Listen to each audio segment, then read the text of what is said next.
अस्सलामुअलैकुम। Straight talk में खुश आमदीद। आपके साथ मैं हूं आयशा बख्श।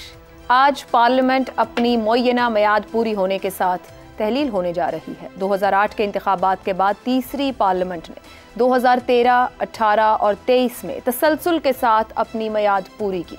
पाकिस्तान में पार्लियामेंट के साथ किस तरह का सलूक किया गया, कभी मार्शल लॉज और कभी 58(2)B की तलवार से पार्लियामेंट को तोड़कर अवाम के चुने हुए नुमाइंदों के ऐवान की बेतौकीरी की जाती रही। जमहूरी सियासतदानों ने बिल्कुल जायज़ शिकवा किया कि अवाम की चुनी हुई असेंबली को मियाद ही पूरी नहीं करने दी जाती। 2008 में जमहूरियत बहाल हुई तो पार्लियामेंट ने 2010 में 18वीं तरमीम मंजूर करके जमहूरियत, पार्लिमानी निज़ाम की असास और वफाक की असल रूह को बहाल करने की कोशिश की। इस असेंबली ने 2013 में अपनी मियाद भी पूरी की। 2018 की असेंबली तहलील हुई तो उस वक्त तक गैर जमहूरी तसव्वुर पर मबनी हाइब्रिड निज़ाम की ईजाद के लिए काफ़ी हद तक राह हमवार कर ली गई थी। 2014 में मुंतखब हुकूमत के खिलाफ धरने करवाए गए। मुंतखब वज़ीर आज़म को अदालत के जरिए नाअहल करवाया गया और 2018 के इंतखाबात में रियासती वसाइल झोंक कर मतलूबा नताइज हासिल करके बाकायदा हाइब्रिड सिस्टम की बुनियाद रखी गई। शुरू में तो अपोजिशन जमातों ने इंतखाबात को ही जाली करार दिया, मगर फिर इसी इंतखाबात के नतीजे में वजूद में आने वाली असेंबली से उस वक्त के आर्मी चीफ को एक्सटेंशन के लिए कानून साजी के हक में वोट भी दिए और फिर इसी असेंबली से तहरीक अदम एतमाद के जरिए एक वजीर आजम को हटाने की नई तारीख भी रकम की। यूं 2018 के इंतखाबात के नतीजे में वजूद में आने वाली असेंबली में एक आध जमात को छोड़कर हर सियासी जमात ने इख्तिदार के झूले लिए। 14 माह तक इस असेंबली के जरिए ऐसी कानून साजी भी की गई जिस पर मुखालिफिन तो दूर की बात, अपने पार्लियामेंटेरियंस भी हैरान और परेशान हो गए। ये पहली ऐसी असेंबली है जो अपने बाद आने वाली निगरान हुकूमत को भी बाइख्तियार बनाने का पूरा बंदोबस्त करके जा रही है। यूं तहलील होने वाली पाकिस्तान की इस 15वीं कौमी असेंबली को तारीख कैसे याद करेगी, इस बारे में कयास करना ज़्यादा मुश्किल नहीं। अपने पैनल की राय जानते हैं कि वो क्या तज्जिया करते हैं, क्या तबसरा करते हैं, क्या राय रखते हैं। पैनल में हमारे साथ है अबसार आलम, शहजाद चौधरी, ज़ैगम खान और इफ्तिखार अहमद। प्रोग्राम का सवाल आप सबसे। पाकिस्तान की 15वीं कौमी असेंबली जमहूरी दौर में तसलसल से तीसरी असेंबली ने अपनी मियाद पूरी की। तारीख 2018 के इंतखाब के नतीजे में वजूद में आने वाली असेंबली को कैसे याद करेगी। कहा जाए कि किस असेंबली की कारकर्दगी जमहूरी, आइनी और अवामी मफाद के लिए बेहतर रही या उसे करार दिया जाएगा, तो शहजाद साहब अगर इन हालिया 15 सालों की 3 असेंबलीज की बात की जाए तो आप कैसे रखेंगे कि किसने बेहतर काम किया, पहले, दूसरे या तीसरे, और फिर ये जो अभी मुकम्मल हुई ये तो बहुत कुछ नई रवायात भी डाल के गई। अच्छा, पहली बात तो ये है कि ये एक तसल्ली वाली बात है कि तीसरी असेंबली ने अपनी मुद्दत पूरी की। हम आम तौर पर बड़े शौक से ये रिवीजन करते हैं या ये कहते हैं या ये पैगाम देते हैं कि वज़ीर आज़म कोई 5 साल पूरे ना कर सका, लेकिन 15 साल में 3 असेंबलियों ने, बल्कि उससे भी पहले 4 असेंबलियों ने लगातार अपनी मुद्दत है पूरी हुई। ये बड़ी एक पॉजिटिव चीज़ है पाकिस्तान की सियासत के लिए। जहाँ तक इस असेंबली का ताल्लुक है, और मैं ग्रेडिंग की तरफ बाद में जाऊँगा, मेरे हिसाब से ये असेंबली, जिस तरह शायद खाकान अब्बासी ने कहा कि सबसे कमज़ोर तरीन असेंबली थी, मेरा ख्याल है मैं एग्री करूँगा उससे। एक डिसफंक्शनल, गैर फाल असेंबली थी जो ख़ुद तो कुछ ना कर सकी, लेकिन इससे लोगों ने बहुत कुछ करवाया। और ये मोम की नाक की तरह जहाँ मुड़ा जाता था उस तरफ मुड़ जाती थी ये असेंबली। उसकी बेशुमार वजूहात हो सकती हैं और वो आएंगी हमारी डिस्कशन के अंदर कि क्या वजूहात थी, हम क्यों उस लेवल पे पहुँचे। लेकिन जिन वजूहात पे भी पहुंचे, ये असेंबली अपने लिए कोई बहुत बड़ी तौकीर या का बायस ना बन सकी। आपने बेतौकीरी की बात की, वो असेंबली कितनी बेतौकीर होगी जहाँ वज़ीर आज़म जाना अपनी हद तक समझता है। वो असेंबली कैसी बेतौकीर होगी जिसको कि बाहर से कोई आके अपने कवानीन अपनी मर्जी के पास करवा सकता है। तो वो असेंबली को तौकीर दिलाने के लिए सबसे पहले वज़ीर आज़म को वहाँ मौजूद होना चाहिए, और वो तमाम जो उसकी लवाजमात हैं, क्वेश्चन आर भी है, उसके अंदर डिबेट भी है, उसके अंदर हिस्सादार होना चाहिए। वो अपने आप को बालातर नहीं समझ सकता असेंबली से, पार्लियामेंट से। जो हमारा बैलेंस ऑफ पावर है, जिसको ताकत का तवाज़ुन कहा जाता है एक पार्लियामेंट्री निज़ाम के अंदर, ट्राइकोटमी जिसे कहते हैं, वो बहुत गंदे तरीके से और बुरे तरीके से मस्ख हुई इस 5 साल के अंदर, जहाँ पर आपने देखा। और उसकी बुनियादी वजह इस पार्लियामेंट की कमज़ोरी थी, जिससे सियासत बहुत पीछे चली गई और बहुत कमज़ोर नजर आई। इस पार्लियामेंट ने सियासत को कमज़ोर किया और सियासत को अपनी जगह बनाने के लिए, रिकवर करने के लिए अब बहुत कुछ और बेहतर अंदाज में करना पड़ेगा। एक इशू जो हमारे यहाँ आता है वो ये है कि कुछ तबकात अपने आप को सियासत से बालातर समझते हैं।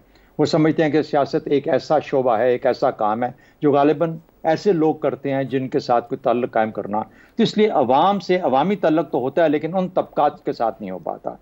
इस दौर में, इस असेंबली में ये मुमकिन हुआ था कि वो तबकात जो कि आमतौर पर सियासत से दूर रहते हैं उनको एंगेज किया गया, वो सामने आए। लेकिन जिस किस्म के फिर आगे उसके कॉन्सिक्वेंसेस हुए, उसने गालिबन नाउमीदी भी उसी हिसाब से बढ़ा दी। बहुत ज़्यादा नाउमीदी बढ़ गई है। जहाँ हम कल जिक्र कर रहे थे कि हमारा एक बहुत बड़ा तबका, और बिलावल भुट्टो ने अपनी तकरीर में कहा, जो नौजवानान का है वो बिल्कुल लाताल्लुक होकर रह गया है और मुतनफ़र हो गया है सियासत से। ये वो लोग थे या वो तबकात के साथ जो कि सियासत के साथ वापस आ जुड़े थे और पाकिस्तान के लिए एक बेहतर मौका पैदा हो गया था। लेकिन हमारे लीडरान की जो मेरे हिसाब से लैक ऑफ विजन थी, उसने उस मौके को फ़ायदा नहीं होने दिया। आज कितना अच्छा होता इमरान खान खड़े होके लीडर ऑफ द ऑपोजिशन के तौर पे तकरीर करते यहाँ पे इस असेंबली के अंदर, कितना अच्छा होता, कितना अच्छा होता कि वो जो कुछ हुआ वो शायद ना होता अगर हम अपनी असेंबली को उस तरीके से चलाते जिस तरीके से चलाई जानी चाहिए थी। कितना अच्छा होता अगर लीडर ऑफ द ऑपोजिशन के और जरदारी साहब के जो इनिशियल ऑफर्स थी उस वक्त की गवर्नमेंट को कि मिल के काम चलना चाहिए। पार्लियामेंट्री निज़ाम ही अकोमोडेशन का है, ये सदारती निज़ाम नहीं है, ये एक ऑटोक्रेट का निज़ाम नहीं है कि सिर्फ मेरी मर्जी चलेगी। बिल्कुल दुरुस्त। तो अपने आप को इनके लोगों के साथ मिला के चलना बहुत लाजमी था, जो कि नहीं हुआ। और हमने बहसीयत कौम उसके मईशत पे भी असर आते हैं, माशरत पे भी असर आते हैं, हमारी हर चीज़ पे असर आते हैं। हम बहुत पीछे चले गए। भारत बांग्लादेश हमसे बहुत आगे चले। उसकी वजूहात ये है कि हमारी सियासत ने उस तरीके से वो नहीं फल फूल पाई जिस तरीके से फलना फूलना चाहिए था। ठीक हो गया, उस तरह से नहीं फल फूल पाई। और कितना अच्छा होता है। एक बड़ी ज़बरदस्त बात की, ऑपोजिशन की जमात थी और सबसे बड़ी जमात थी, उनके लीडर खुद असेंबली में मौजूद होते। तो इफ्तिखार साहब, ऊपर अब्बासी साहब का जिक्र किया। अब्बासी साहब साबिक वज़ीर आज़म, एक बड़ी जमात के सीनियर रहनुमा हैं। उन्होंने आज गुफ्तगू में कहा कि इस असेंबली से मुझे बेपनाह शर्मिंदगी है, उम्मीद है बाकी मेंबरान को भी होगी।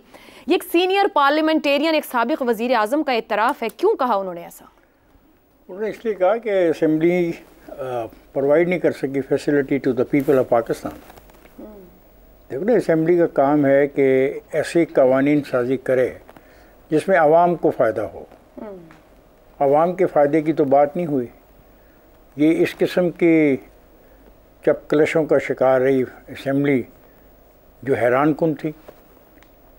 लीडर ऑफ द हाउस आने को तैयार नहीं था। लीडर ऑफ द अपोजिशन ने कहा कि आओ मिल के बैठते हैं और पाकिस्तान के इक़्तिसादी मसाइल को हल करते हैं। तो उसने कहा कि मैं तुम जैसे चोरों के साथ बैठने को तैयार ही नहीं हूँ। और मैं हैरान हूँ कि कितनी बेतौकीरी उस आदमी ने की इस असेंबली की, कि चले उनका इल्ज़ाम 2-4-10 अफराद पर तो हो सकता था। बतौर लीडर ऑफ द अपोजिशन करोड़ों वोटरों की नुमाइंदगी कर रहे थे। उनके साथ जो लोग बैठे थे वो सारे के सारे तो उस कैटेगरी में नहीं आते थे ना, जो कैटेगरी खुद बना रखी थी इमरान खान साहब ने अपने मुखालिफिन के लिए। बहुत अफसोस की बात हुई। कितना बड़ा कदम उठाया जाना था कि नौजवानों की नुमाइंदगी करने का दावा करने वाली एक जमात को बूढ़ी नस्ल की तरफ से ये दावत दी जा रही थी कि आइए दोनों नस्लों के नुमाइंदे मिलकर इस मुल्क की तकदीर को संवार लें। लेकिन एक तकब्बर था, एक जोम था, एक गलत फहमी थी एक आदमी के जहन में कि वही सब कुछ है। उसकी मैंने सारी के सारी इस खूबसूरती को तबाह बर्बाद कर दिया, जिसका तज़किरा मेरे दोस्त कर रहे हैं। कितनी खूबसूरत बात थी कॉन्टीन्यूटी ऑफ पार्लियामेंट की, तीसरी मरतबा। और ये हिस्टोरिकल है पाकिस्तान जैसे मुल्क में जहाँ पे आमरों ने आके इस मुल्क को तबाह किया। वहाँ पे एक इलेक्टेड आदमी ने जो रोल प्ले किया वो भी अफसोसनाक है। सही। और नाउमीदी की जो आज बात की जा रही है, इसकी तमाम तर जिम्मेदारी उन अफराद पे आयद होती है जिन्होंने पार्लियामेंट ने को चलने नहीं दिया। मैं तो हैरान हूँ कि हम इस 12-14 महीने के हवाले से सारी जजमेंट क्यों दे रहे हैं। आखिरकार 4 साल एक मुसलसल तसलसल के साथ हुकूमत रही, की बात कर रहे हैं, पूरी तसलसल के साथ हुकूमत रही। बिल्कुल ऐसा, पूरा अख्तियार था उनके पास। और उनके पास तो लोगों को देने के लिए बहुत से वादे भी थे। उन्होंने लोगों से वादे किए थे, एक वादा भी पूरा नहीं कर पाए, माँ सवाए 2 ख़ानदानों को मुर्द इल्ज़ाम ठहराने के। बाकी पर्चे के करीब गए भी नहीं कि भाई 25 नंबरों का वो पर्चा तुमने मुकम्मल शायद कर लिया हो, जो बाकी 75 नंबर्स का पर्चा था वो किसने करना था? और तुम तो खुशकिस्मत थे बकौल पाकिस्तान के सियासी मुबस्सरीन के कि वो पता नहीं कभी 63% होते हैं, कभी वो 73% होते हैं, कभी वो कितने फीसद लोग होते हैं, वो तुम्हारे साथ थे। तो आप तो तब्दीली ला सकते थे ना, आप तो बुरे नहीं थे, ठीक, आप चोर नहीं थे, आप डाकू नहीं थे, आप लुटेरे नहीं थे, आप मरूशियत की सियासत नहीं कर रहे थे, आप एक नई सियासत कर रहे थे, साफ सुथरी। तो क्यों नहीं आप डिलीवर कर पाए? दुरुस्त। ये वो सवाल है जिसका जवाब तारीख को देना होगा और इन लोगों को देना होगा जिन्होंने इस असेंबली की बेतौकीरी की। और हम सिर्फ बेतौकीरी को सिर्फ 14 महीने तक मुहित तक लेकर रख रहे हैं, मैं इससे इत्तेफाक नहीं करता। और इंतखाबात के नतीजे में जो असेंबली आई वो एक बहुत अच्छी असेंबली थी और ये चाहते तो पाकिस्तान की तकदीर में बुनियादी तब्दीलियां ला सकते थे। ठीक है जी, और हम बात कर रहे हैं पूरे 18 से लेके अब तक के 5 साल की जो असेंबली बनी और एक तसलसल बना है। तीसरी बार पार्लियामान में कौमी असेंबली की मुद्दत मुकम्मल हुई है। अब सार साहब ये 15वीं असेंबली है, मगर इसमें कुछ नए रिकॉर्ड्स भी हैं, जहां आर्मी चीफ की एक्सटेंशन की कानून साजी भी हुई है। कामयाब तहरीक अदम एतमाद रही कि उसके जरिए एक वजीर आजम को भेजा गया। ख्वाहिश पर की जाने वाली तेज तरीन कानून साजी भी यही हुई और निगरान हुकूमत को बाइख्तियार हद से ज़्यादा भी बनाने का रिकॉर्ड यहीं पर है।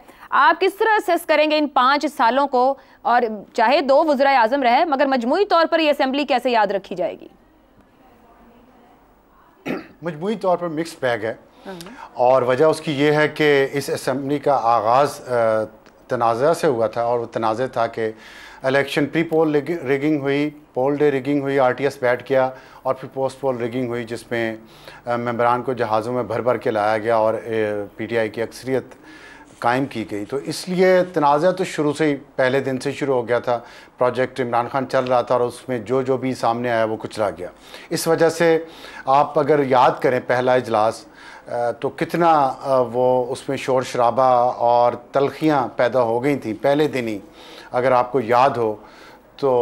और आज का इजलास देखें कितना पुरसकून अंदाज से और एक महज़ब तरीके से इसका इख्तिताम हुआ। तो मेरा ख़्याल है कि यही फ़र्क है आगाज़ से इख्तिताम तक, और उसमें वजह क्या है कि वो आगाज़ इतना तल्ख़ क्यों था और इख्तिताम इतना पुरसकून क्यों है। मेरा ख़्याल है कि इसमें शायद उम्मीद है कि ये आगाज़ बता रहा था कि ये असम्बली अच्छे तरीके से नहीं चलेगी और जिसका ज़िक्र अभी सब ने किया, उसकी वजूहात का भी जिक्र किया, शायद खाकान अब्बासी ने भी जो कहा है, और इख्तिताम मुझे ये उम्मीद दे रहा है शायद मुझे इसकी श्योरिटी कोई नहीं है कि शायद आने वाली असम्बली जो है, और शायद खाकान अब्बासी और उन जैसे बहुत सारे लोग जो आजकल री इमेजिन करने की कोशिश कर रहे हैं पाकिस्तान को, वो बेहतर हालात पैदा करेंगे अगली असम्बली में। और ये नहीं होगा कि अगली असम्बली भी इसी तरह किसी तनाज़े से शुरू हो और फिर वो सारा उनका जो अरसा है वो मुख्तलिफ़ तनाज़ात की नज़र हो जाए, वो झगड़ों की नज़र हो जाए।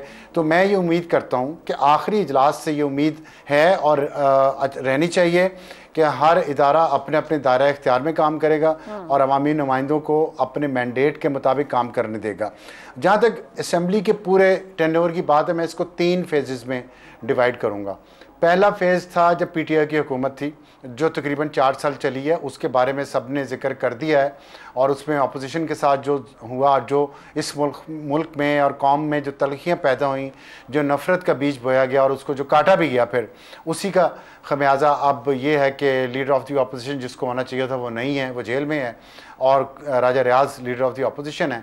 तो वो पहला फेज़ था जिसमें जाते जाते IMF की जो शराइत थी उनको वायलेट किया गया और तेल की कीमतें कम कर दी गई।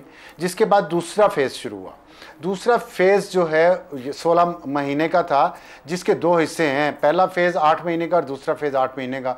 पहला फेज़ 8 महीने का नज़र हो गया जनरल बाजवा साहब की मज़ीद ख्वाहिशात, उनकी जो पहले ही ख्वाहिशात मुकम्मल नहीं हो सकी थी, उन्होंने एक्सटेंशन चाह रहे थे, उस वजह से उन्होंने जो शतरंज का खेल खेला तो पहले 8 महीने में जो पाकिस्तान डिफ़ॉल्ट से निकल सकता था या नए इंतखाबात हो सकते थे फौरी तौर पर, 3 दफ़ा बल्कि इंतखाबात होते होते रह गए क्योंकि तनाज़ात ही इतने थे और गेमें इतनी चल रही थी सिर्फ इसलिए कि जनरल बाजवा साहब एक एक्सटेंशन और चाहते थे।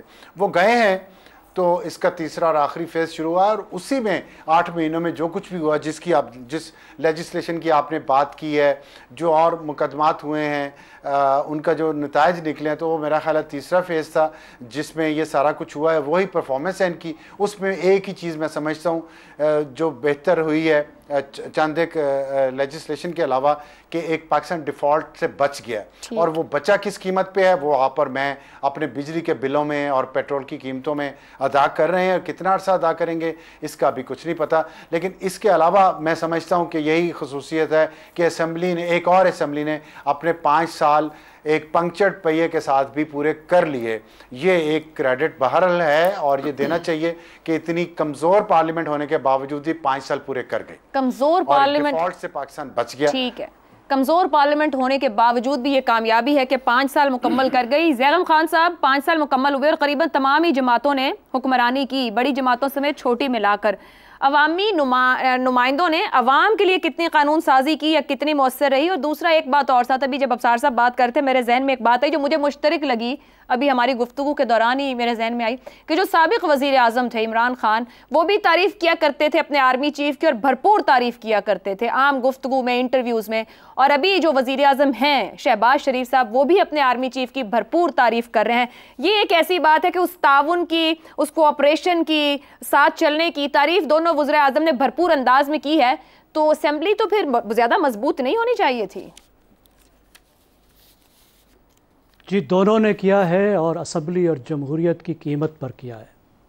2018 से 2023 तक शर्मिंदगी है, इसके अलावा कुछ भी नहीं है। शायद खाकान अब्बासी शर्मिंदा हैं, शायद उन्हें और 10-12 बंदों को नहीं होना चाहिए, बाकी तमाम असम्बली को शर्मिंदा होना चाहिए। और मैं कहना चाहता हूँ ये पूरी कौम शर्मिंदा है, क्योंकि ये असम्बली, इसकी शक्ल में 22 करोड़ अवाम वहाँ बैठे होते हैं। इस असम्बली ने पूरी कौम को मायूस किया है। पाकिस्तान की पूरी तारीख़ की नाकाम तरीन, गैर मौसर तरीन असम्बली, जिसका मवाजना सिर्फ अयूब, ज़िया और मुशर्रफ की असम्बलियों से किया जा सकता है।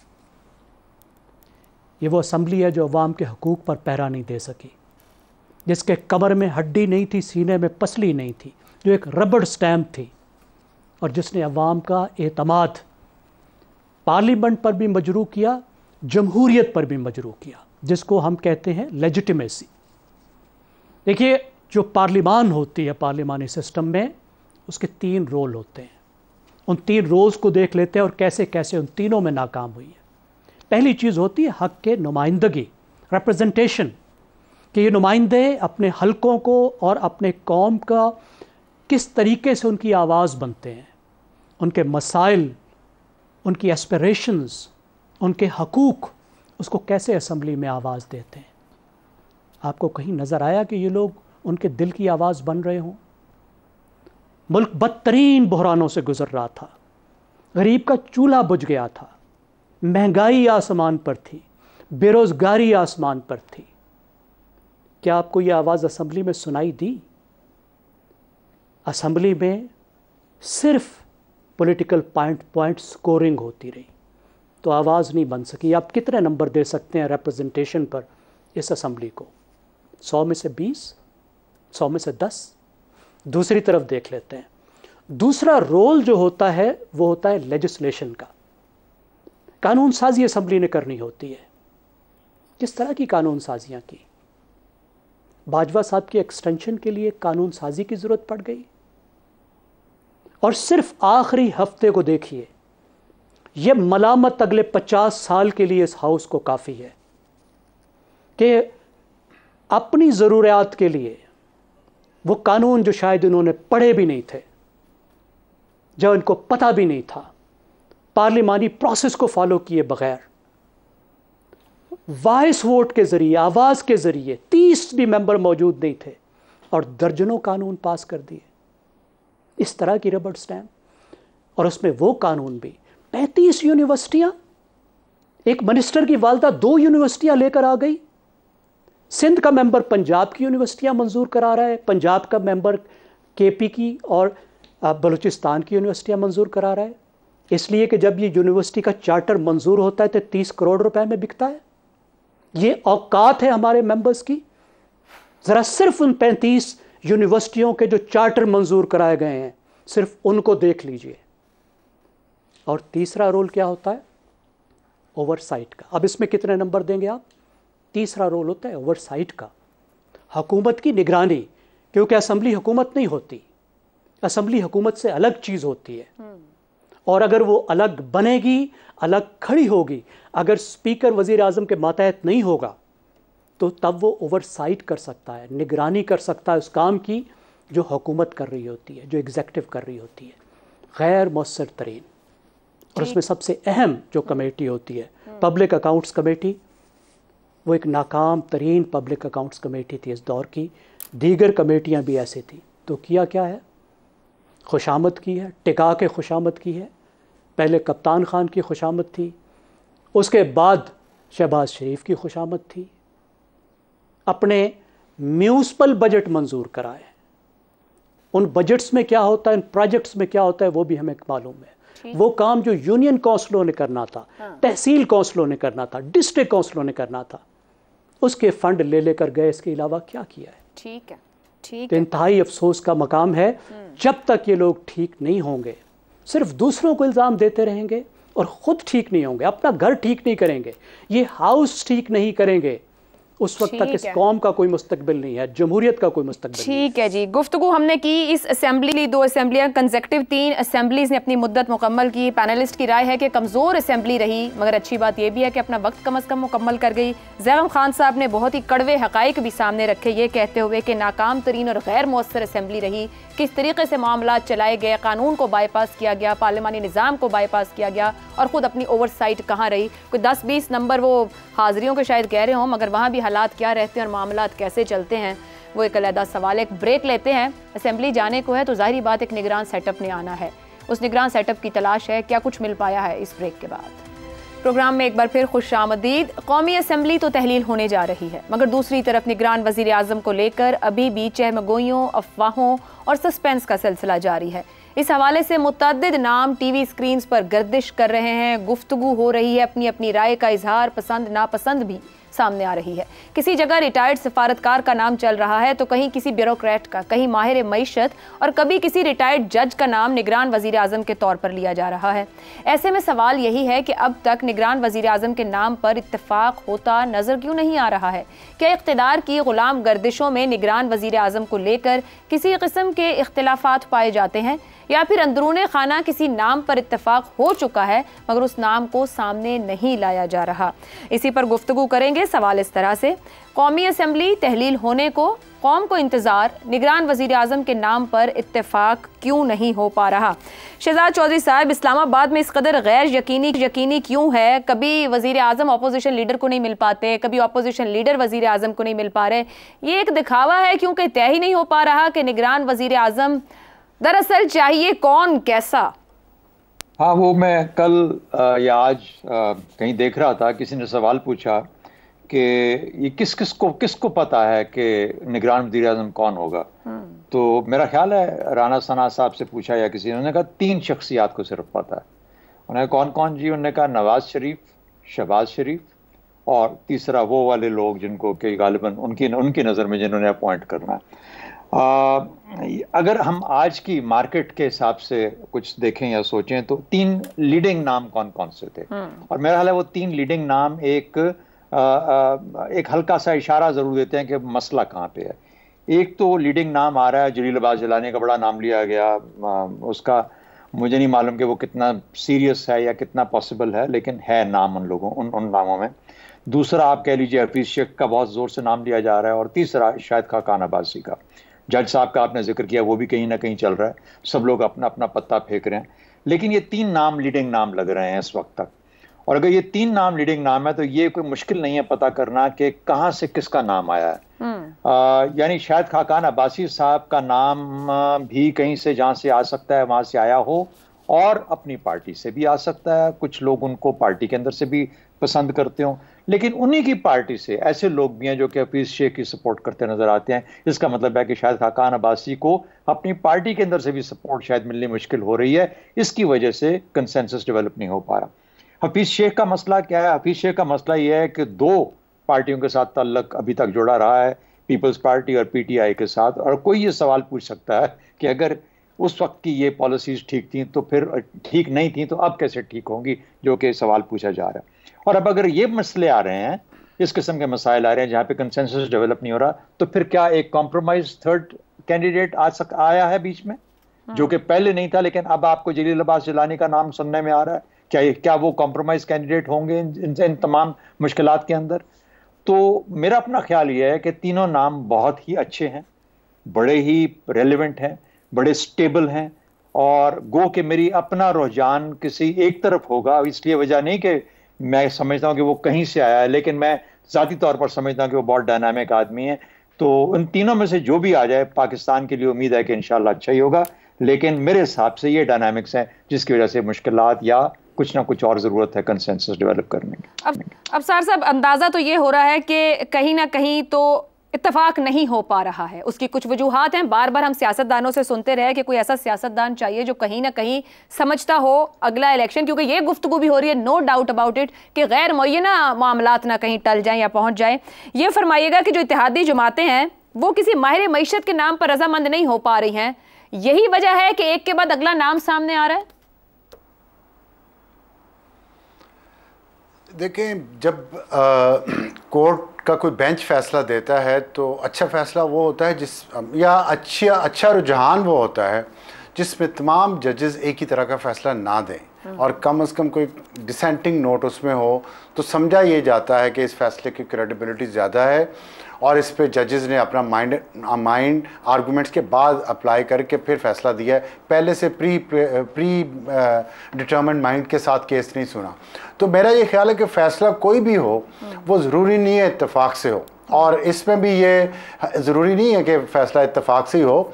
इसमें ज़ाहिर है 13 जमातें हैं, एक इस्टेब्लिशमेंट है, और उन सब का आपस में किसी एक चीज़ पे मुत्तफ़िक होना ये बड़ी बात है। और जब मैंने जैसे आपको बताया कि जो पिछले कुछ 16 महीने ये चला है भानुमती का कुंभा, ये भी बड़ी बात है कि बगैर एक दूसरे से लड़े झगड़े ये कंप्लीट कर गई है असेंबली अपनी मुद्दत भी, और हुकूमत भी 16 महीने निकाल गई है। तो इसी तरह ये फैसला भी जो होगा ये हो सकता है इस पर सब इत्तेफाक ना कर रहे हैं, लेकिन फैसला मेरा ख्याल उसी तरह होगा जिस तरह आर्मी चीफ की अपॉइंटमेंट का हुआ था कि आखिरी वक्त तक एक कश्मकश ज़ाहिर लगता था चल रही है, लेकिन अंदर कहीं पे कुछ जगहों पे डिसीजन हो चुका था कि किसने बनना है और किस वक्त बनना है, किस वक्त अनाउंस होना है।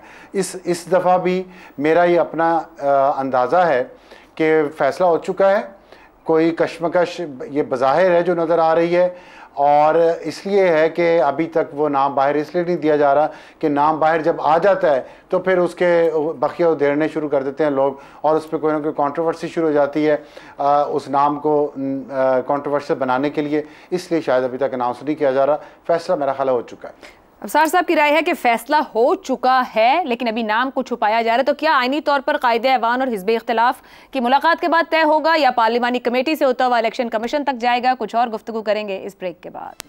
प्रोग्राम के आखिरी हिस्से में खुशामदीद। ब्रेक से पहले हम गुफ्तगू कर रहे थे कि कौमी असम्बली तहलील होने को है, निगरान वज़ीर आज़म के नाम पर इत्तेफाक नहीं हो पा रहा, बहुत से नाम दिए जा रहे हैं, एक सस्पेंस है और अफवाहें हैं। ज़ैनुल खान साहब, नाम तो कोई भी हो, वज़ीर आज़म पाकिस्तान होगा और एक ज़ाहिरी बात है उसके पास एक अपना वेटेज होगा। इत्तेहादी जमातें जिस तरह का वज़ीर आज़म चाह रही हैं, क्या वो लगा पाएंगी निगरान वज़ीर आज़म? आप वाकई समझती हैं कि इत्तेहादी जमातों ने वज़ीर आज़म के नाम को फ़ाइनल करना है? आप वाकई समझती हैं कि leader of the opposition Riyaz साहब के दरमियान, राजा रियाज साहब के दरमियान और leader of the house Shahbaz Sharif के दरमियान बड़ी टाई पड़ी हुई है, बड़े इख्तलाफात हो रहे हैं? या शहबाज शरीफ और PTI के कायद जनाब आसिफ अली जरदारी के दरमियान में बड़े इख्तलाफ हो रहे हैं? आपको मालूम है ये खाकी लिफाफा कहाँ से आएगा जिसमें नाम होगा और जिस नाम को ये पढ़ देंगे? उससे भी एक बड़ा मजाक है। बड़ा मजाक ये है कि जैसे आपने कहा कि जो भी होगा वो पाकिस्तान का वज़ीर आज़म होगा, चीफ एग्जेक्टिव होगा, और अब तो पता नहीं कितनी देर के लिए होगा, और पूरी कौम को पता नहीं है। ऐसा तमाशा मचा हुआ है जिस तरह वो अल्फ लैला की कहानियां में होता था कि बादशाह मर गया, बादशाह मर गया। देखो अब कौन बादशाह बनेगा। सबसे पहले जो सुबह को किले के दरवाजे में दाखिल होगा वो बादशाह होगा, जिसके सर पे कबूतर बैठेगा वो बादशाह होगा, जो तीर अंदाजी अच्छी कर लेगा वो बादशाह होगा। क्या इस तरह मुल्क के निज़ाम चलते हैं? दुनिया के तमाम मुल्कों में कोई एक मुल्क और बता दें मुझे जिसने इस तरह का सिस्टम बनाया हो। और सिस्टम का मकसद क्या था कि जो धांधली का तासुर है उसको ख़त्म किया जाए, शफाफ इलेक्शन यकीनी बनाए जाएं। क्या वो तासुर ख़त्म हो गया? क्या इलेक्शन शफाफ हो गए? आपने एक नई मुसीबत डाल ली। और क्या होने जा रहा है? आपका आइन ये कहता है कि हक़ के हाकमियत अवाम के पास है, अवाम के नुमाइंदों के पास है, और आप इस टाइम के लिए ये हक़ के हाकमियत एक ऐसे बंदे को उठा देते हैं जिसका पता ही नहीं किधर से आएगा, कौन होगा। कोई रिटायर्ड बंदा होगा, कोई ब्यूरोक्रेट होगा, कोई डिप्लोमेट होगा, कोई जज होगा, कोई नोबॉडी होगा, और वो आके हाकिम बन जाएगा पाकिस्तान का। एक गैर यकीनी सूरत हाल पैदा होगी। उसके बाद वो गायब हो जाएगा, ब्रीफ केस उठा के अमेरिका चला जाएगा, पता नहीं कहाँ तारीख़ में गुम हो जाएगा। उस अरसे में मुल्क का पूरा निज़ाम रुक जाएगा। और अब सितम ज़रीफ़ी ये है कि जो आपके चैम्पियन है जमहूरियत के, वो अवाम का हक़ के हाकमियत गैर मुअय्यना मुद्दत के लिए छीनने लगे। आपको पता ही नहीं है, जब ऐसा बंदा जिसके सर पे कबूतर बैठेगा वो आके इस मुल्क का चीफ एग्जेक्टिव बनेगा तो कब तक पूरी कौम के सर पे सवार रहेगा। ठीक है, ये इंतज़ाम है जो इन लोगों ने किया है। ये वो जीनियस है जिन्होंने पहले ये निज़ाम ईजाद किया और फिर उस निज़ाम को इस तरीके से मिसयूज़ करने चाहिए। पहले निज़ाम ईजाद किया और फिर उस निज़ाम में फंस गए। एक ये वो डायरेक्शनलेस कौम है कि वो कहा था ना किसी ने कि मौज के दोष पर नाव बहती रही, ढूंढता ही रहा ना खुदा रास्ते। इस कौम का अल्लाह ही हाफिज़ है। ठीक है जी, किधर से आएगा, कौन होगा? इफ्तिखार साहब, इलेक्शन कमीशन ही इतना एम्पावर क्यों नहीं हो जाता कि इस जो एफर्ट इस मामले पे लगाई जाए वहीं से ही इलेक्शन की तरफ मामला जाए और गवर्नमेंट्स आगे निज़ाम को लेके चले जाएं? मेरे नज़दीक तो जो भी होगा वो आइनी अमल के तहत होगा। बिल्कुल। और अब ये बहस के उसकी शक्ल क्या होगी, सूरत क्या होगी, अब ये मामला ज़ेर बहस आना शुरू हो गया है।